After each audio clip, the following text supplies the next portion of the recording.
أعوذ بالله من الشيطان الرجيم بسم الله الرحمن الرحيم السلام علیکم ورحمۃ اللہ وبرکاتہ۔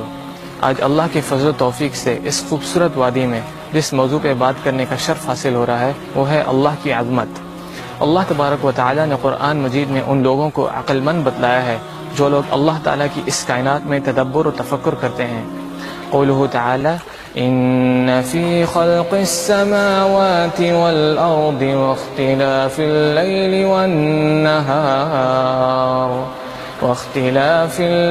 والنهار لآیات لأولی الالباب۔ سورہ آل عمران آیت نمبر 190۔ آسمانوں اور زمین کی پیدائش میں اور رات دن کے ہیر پھیر میں یقیناً عقل مندوں کے لیے نشانیاں ہیں۔ معزز بھائیوں اور قابل احترام ماؤں اور بہنوں، اس کائنات کی ایک ایک چیز اپنے خالق و مالک اللہ تعالیٰ کی عظمت پر دلالت کرتی ہے۔ آپ لوگ آسمان کی طرف دیکھیں، اتنا بڑا آسمان اور اتنی بلندیوں پر بغیر ستونوں کے کھڑا ہے اور اس میں کوئی شگاف بھی کسی کو نظر نہیں آتا۔ یہ صرف ایک آسمان نہیں بلکہ اوپر نیچے 7 آسمان ہیں، اور ہر آسمان سے دوسرے آسمان تک کی مسافت اتنی ہی ہے جتنی زمین سے آسمان دنیا تک ہے۔ اللہ تعالیٰ نے قرآن مجید میں بہت سارے مقامات پر اس عظیم مخلوق کے متعلق ذکر فرمایا ہے۔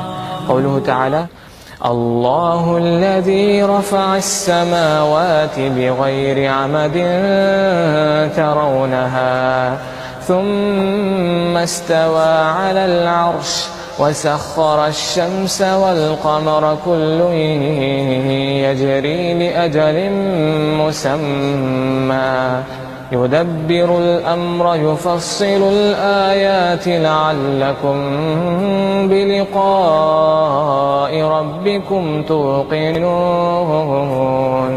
سورۃ الرعد آیت نمبر 2۔ اللہ وہ ہے جس نے آسمانوں کو بغیر ستونہ کے بلند کر رکھا ہے کہ تم اسے دیکھ سکو، پھر وہ عرش پر مستوی ہوا۔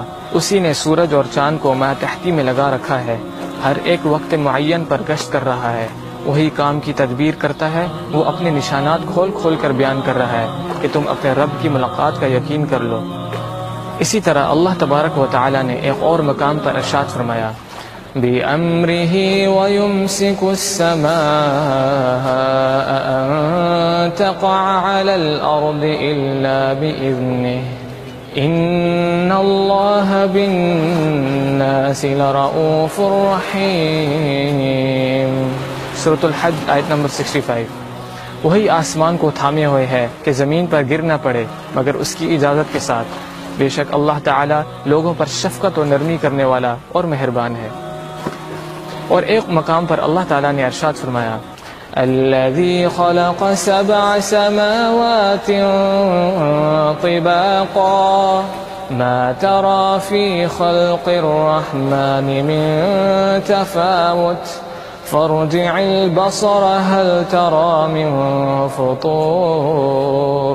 سورۃ الملک آیت نمبر 3۔ جس نے پیدا کیے 7 آسمان اوپر نیچے، تو اے دیکھنے والے اللہ رحمان کی پیدائش میں کوئی بے ضابطگی یعنی خلل نہ دیکھے گا۔ دوبارہ نظریں ڈال کر دیکھ، کیا کوئی شگاف بھی نظر آ رہا ہے؟ اسی طرح سورۃ الغاشیہ میں اللہ تبارک و تعالی نے ارشاد فرمایا افلا ينظرون الى الابل كيف خلقت، کیا یہ اونٹوں کو نہیں دیکھتے کہ وہ کس طرح پیدا کیے گئے ہیں؟ وَإِلَى السَّمَاءِ كَيْفَ رُفِعَتْ، اور آسمان کو کہ کس طرح اونچا کیا گیا ہے۔ وَإِلَى الْجِبَالِ كَيْفَ نُصِبَتْ، اور پہاڑوں کی طرف کہ کس طرح گاڑ دیے گئے ہیں۔ وَإِلَى الْأَرْضِ كَيْفَ سُطِحَتْ، اور زمین کی طرف کہ کس طرح بچھائی گئی ہے۔ آئیے دوستو، اللہ تعالیٰ کی ایک ننھی سی مخلوق کے متعلق گفتگو کرتے ہیں، اور وہ ہے شہد کی مکھی۔ سبحان اللہ، اس طرح یہ چھوٹی سی مخلوق اللہ تعالیٰ کے حکم سے کیسی کیسی جگہوں سے درختوں، پتوں، پھولوں وغیرہ سے رس چوستی ہے، پھر اس سے اللہ تعالیٰ لوگوں کے فائدے کے لیے عمدہ اور خالص شہد پیدا فرماتا ہے جس میں لوگوں کے لیے شفا ہے۔ قوله تعالی وَأَوْحَى رَبُّكَ إِلَى النَّحْلِ أَنِ اتَّخِذِي مِنَ الْجِبَالِ بُيُوتًا وَمِنَ الشَّجَرِ وَمِمَّا يَعْرِشُونَ سورۃ النحل آیت نمبر 68۔ آپ کے رب نے شہد کی مکھی کے دل میں یہ بات ڈال دی کہ پہاڑوں میں، درختوں اور لوگوں کی بنائی ہوئی اونچی اونچی چھتریوں میں اپنے گھر یعنی چھتیں بنا۔ ثم كلي من كل الثمرات فاسلكي سبل ربك ذللا يخرج من بطونها شراب مختلف ألوانه فيه شفاء للناس إن في ذلك لآية لقوم يتفكرون۔ سورۃ النحل آیت نمبر 69۔ اور ہر طرح کے میوے کھا اور اپنے رب کی آسان راہوں میں چلتی پھرتی رہ، ان کے پیٹ سے رنگ برنگ کا مشروب نکلتا ہے جس کے رنگ مختلف ہیں اور جس میں لوگوں کے لیے شفا ہے، غور و فکر کرنے والوں کے لیے اس میں بہت بڑی نشانی ہے۔ اسی طرح دوستو تدبر کریں کہ سبحان اللہ، اللہ تعالیٰ کس طرح جانوروں کے پیٹوں سے گوبر اور خون کے درمیان سے لوگوں کے لیے خالص اور سفید شفاف دودھ نکالتا ہے۔ قوله تعالی وَإِنَّ لَكُمْ فِي الْأَنْعَامِ لَعِبْرَةً نُسْقِيكُم مِّمَّا فِي بُطُونِهِ مِن بَيْنِ فَرْثٍ وَدَمٍ لَبَنًا خَالِصًا سَائِغًا لِلشَّارِبِينَ۔ سورۃ النحل آیت نمبر 66۔ تمہارے لیے تو چوپایوں میں بھی بڑی عبرت ہے کہ ہم تمہیں اس کے پیٹ میں جو کچھ ہے اسی میں سے گوبر اور خون کے درمیان سے خالص دودھ پلاتے ہیں جو پینے والوں کے لیے انتہائی خوش ذائقہ ہے اور اس سے غذا حاصل کی جاتی ہے۔ ایک اور لطیف نکتہ، ہم لوگ زمین میں بیج بوتے ہیں، اگر گندم ہے تو اس بیج سے گندم ہی پیدا ہوگی، اور اگر چاول ہے تو چاول ہی پیدا ہوں گے۔ کبھی کسی نے دیکھا کہ گندم کی جگہ چاول یا چاول کے دانے سے گندم پیدا ہوئی ہو؟ یہ سب کس کے حکم سے ہوتا ہے؟ بے شک یہ سب کچھ اللہ تبارک و تعالی ہی کرتا ہے۔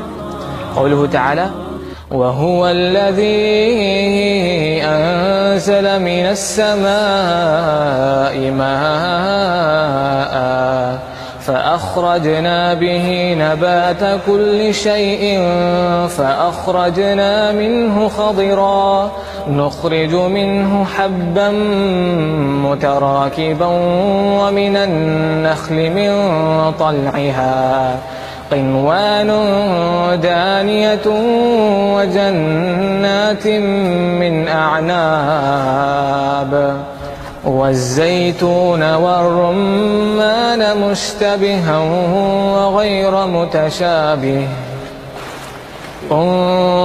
انظروا إلى ثمره إذا أثمر وينعه إن في ذلكم لآيات لقوم يؤمنون۔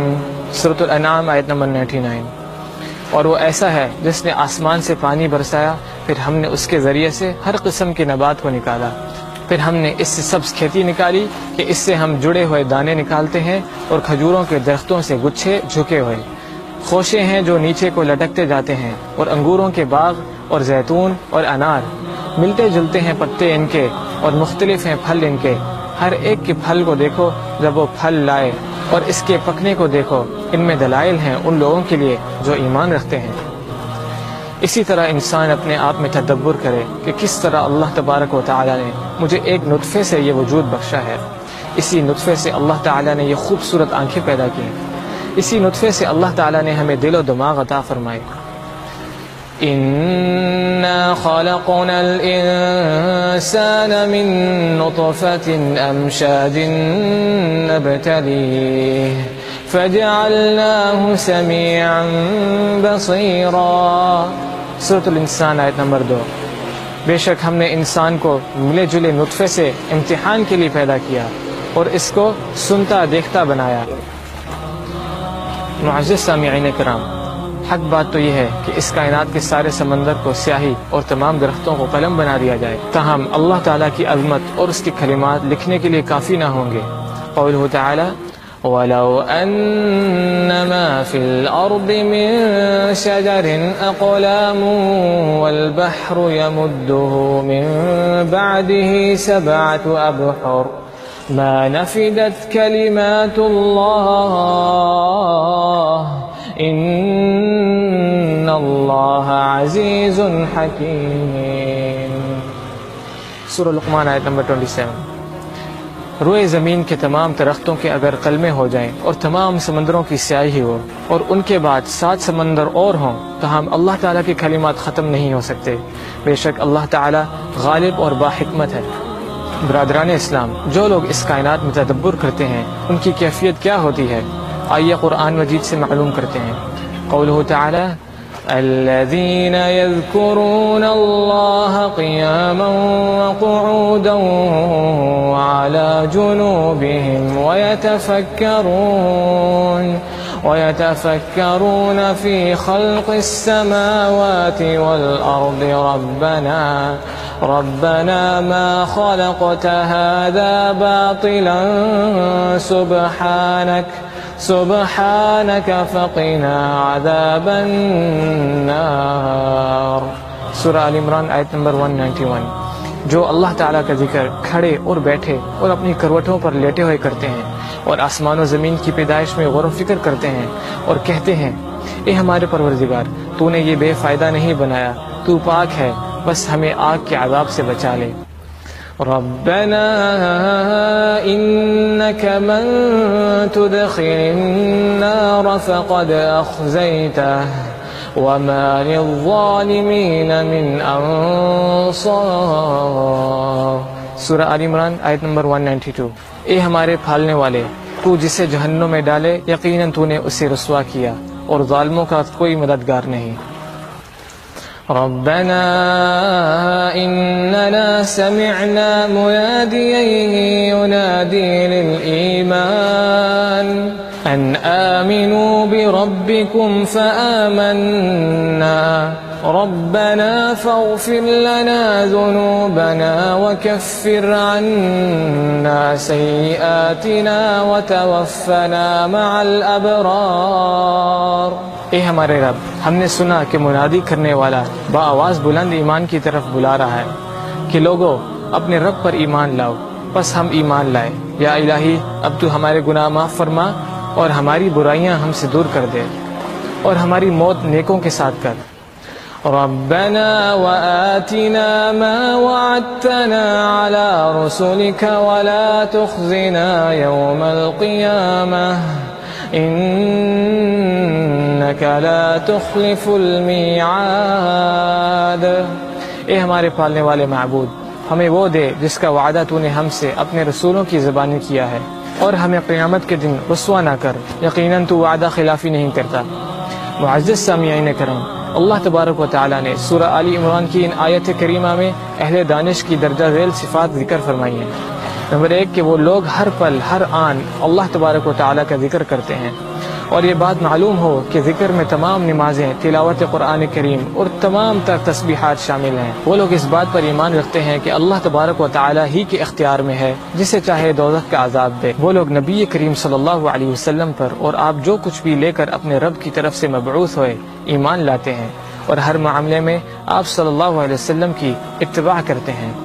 وہ لوگ اس بات پر ایمان لاتے ہیں کہ اللہ تبارک و تعالیٰ کا وعدہ اور وعید حق ہے، اور بلا شبہ اللہ تبارک و تعالیٰ اپنے وعدے اور وعید میں حق ہے، اور وہ لوگ اللہ تعالیٰ سے نیک صحبت کا سوال کرتے ہیں دنیا اور آخرت میں، اور وہ لوگ اس بات پر ایمان رکھتے ہیں کہ اللہ تعالیٰ ہی تمام گناہ بخشنے والا اور مہربان ہے۔